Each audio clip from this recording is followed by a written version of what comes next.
I mean, your Lordship is dealing with these cases on and off every day, Malas, in some form or the other.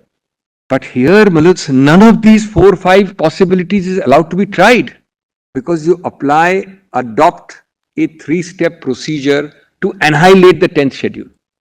Which brings us to the harmonization principle. I'm not going to cite law, Malas, about harmonization. From ordinary petty contracts to constitutional law, your Lordship's first principle is harmonization. From statutory, delegated legislation up to the Constitution. Whereas I want to make the different point here that why did the 10th schedule come? We'll read Mr. Ashok Sen's speech in when he piloted this 85 thing.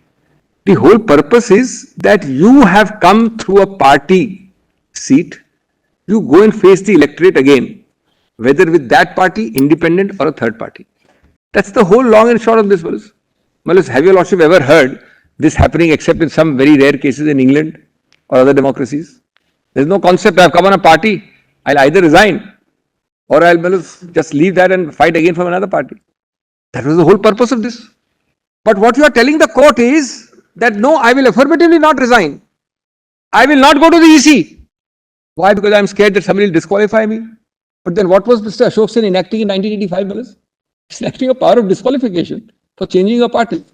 What is the purpose of 2/3 of parliament saying so if you can simply... What is the harmonization principle that you are referring to? Harmonization is this 4-fold, 5 originally with the faction, otherwise 4, are the flexibility, play in the joints, affirmative, permissibility part of the 10th schedule. And the 2(1)A, 2(1)B is the negative prohibitory part. You can do all these 4 without doing the negative part. For the negative, you don't have to violate the negative part for any of these 4. I will say even if you go to the election commission, you don't have to violate a whip. You don't have to voluntarily give up your party. You say, I'm on principle, please decide this. So in other words, you are saying other than those 5 instances, 4 now. Everything else falls within the net of 10th schedule. And one more thing I'm saying. That 10th schedule, absolutely correct. And the 10th schedule has both parts. It has those 4, it has a negative. It creates a whole code by itself. Harmonization means that your Lordship will adopt my submission and interpretation because it harmonizes the negative and the positive.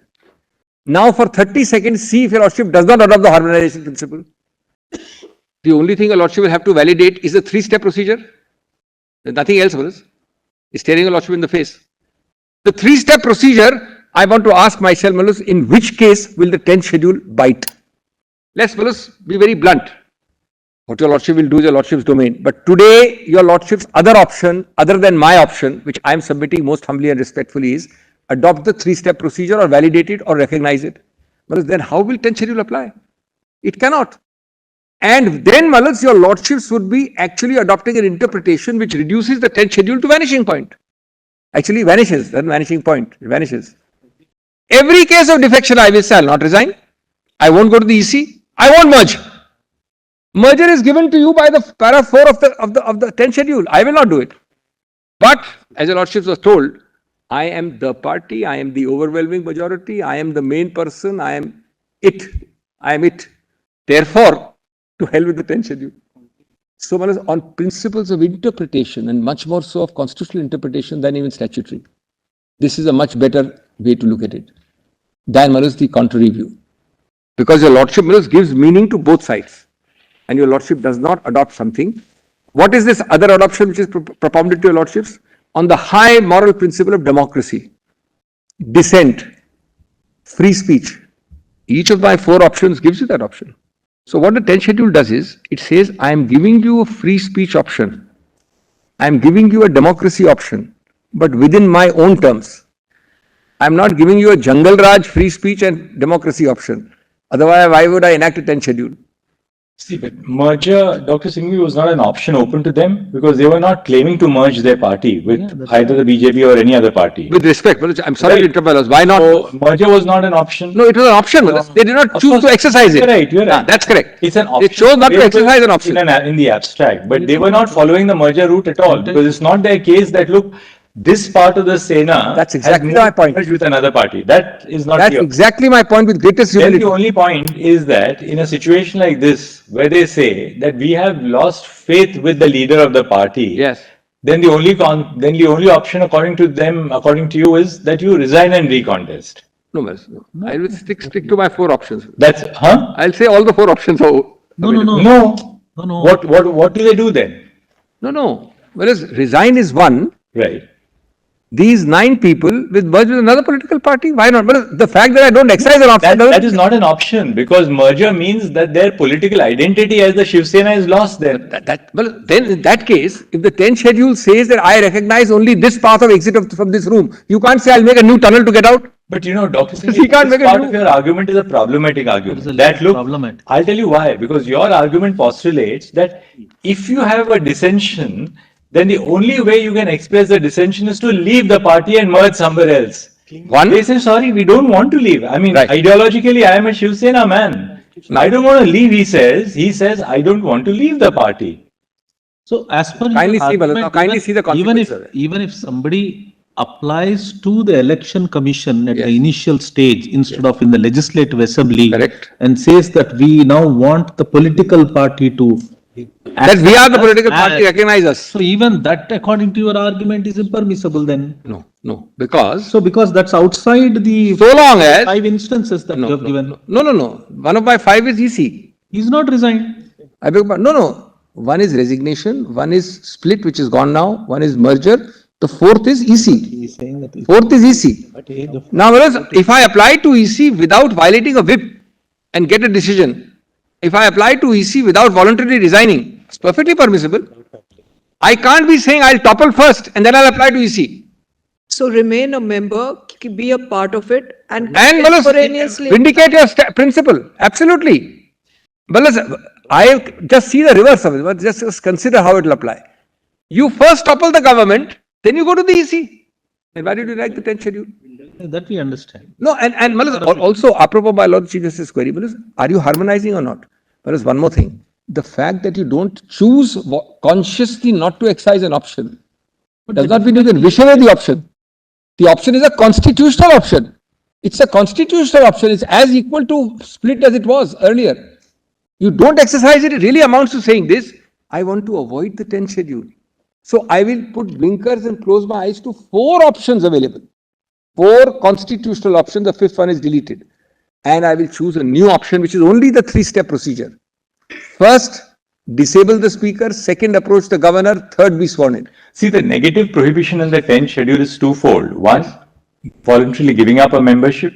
And 2, defying a whip, 21A, 21B. The 10th schedule certainly does not have any provision by virtue of which there is a prescription if you do not give voluntarily, if you do not give up the membership of the party and yet exercise a right of working your remedies within the party. Then you cannot be held to be a defector. Right. And that is the whole purpose. You were elected. But that's exactly the case, no? No, but then in that case, why did you enact the 10th schedule? 10th schedule is not saying that Article 19(1)(a), just see 194, very interesting article. It is not saying, let me put this harmonization, which is a very important principle, in another way. What is the scheme of this entire system? If your lordship were to make a standard as broad as if you have a dissent, you can violate the 10th schedule, then your lordship is unmanageable.